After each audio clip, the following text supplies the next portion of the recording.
बहुत समय पहले की बात है। एक छोटा सा गांव था जिसका नाम स्वराजपुर था।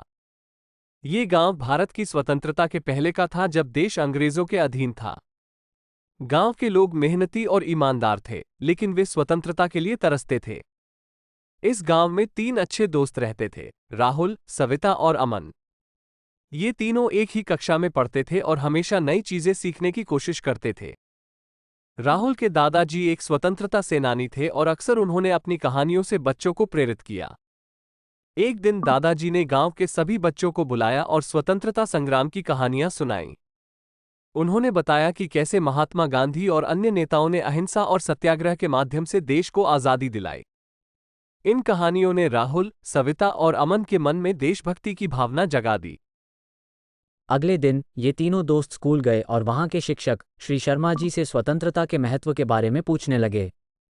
श्री शर्मा जी ने बताया, स्वतंत्रता का मतलब केवल अंग्रेजों से आज़ादी नहीं है, बल्कि यह हर व्यक्ति के भीतर आत्मसम्मान और आत्मनिर्भरता की भावना है।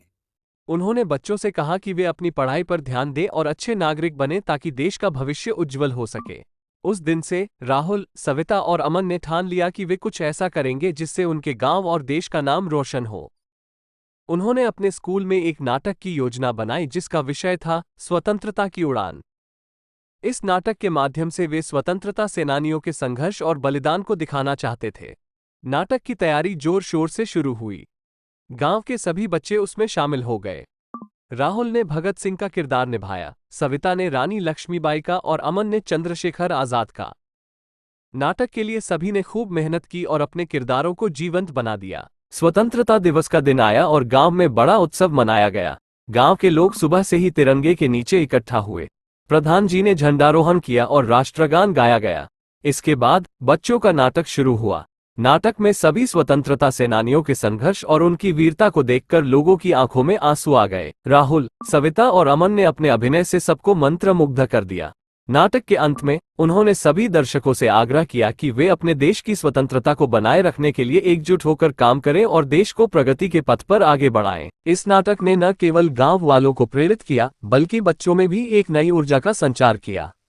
अब गांव के सभी बच्चे एक नए जोश के साथ पढ़ाई करने लगे और अपने गांव को विकसित करने के नए नए तरीके सोचने लगे। धीरे धीरे स्वराजपुर गांव शिक्षा और विकास का केंद्र बन गया। राहुल, सविता और अमन ने गांव में एक पुस्तकालय भी बनवाया, जहां बच्चे और बड़े लोग किताबें पढ़ सकते थे और नई नई जानकारियां प्राप्त कर सकते थे। समय के साथ इन बच्चों की मेहनत रंग लाए। गांव में नई नई सुविधाएं आने लगी, जैसे कि स्कूल, अस्पताल और खेल के मैदान। गांव के लोग अब गर्व से कहते थे कि उनका गांव वास्तव में स्वराजपुर बन गया है, जहां हर व्यक्ति स्वतंत्रता का सही अर्थ समझता है और उसे अपने जीवन में अपनाता है। इस प्रकार राहुल, सविता और अमन ने न केवल अपने गांव को बदल दिया, बल्कि सभी बच्चों के लिए एक मिसाल कायम की कि छोटी छोटी कोशिशें भी बड़े बदलाव ला सकती हैं। उनके इस प्रयास ने सिद्ध कर दिया कि स्वतंत्रता केवल एक अधिकार नहीं, बल्कि एक जिम्मेदारी भी है। और इस तरह स्वतंत्रता की यह कहानी बच्चों को ये सिखाती है कि देश की स्वतंत्रता को बनाए रखना और उसे आगे बढ़ाना हम सभी का कर्तव्य है। हमें हमेशा याद रखना चाहिए कि स्वतंत्रता की यह उड़ान तभी संभव है जब हम सब मिलकर इसके लिए प्रयास करें और देश को समृद्ध और खुशहाल बनाएं।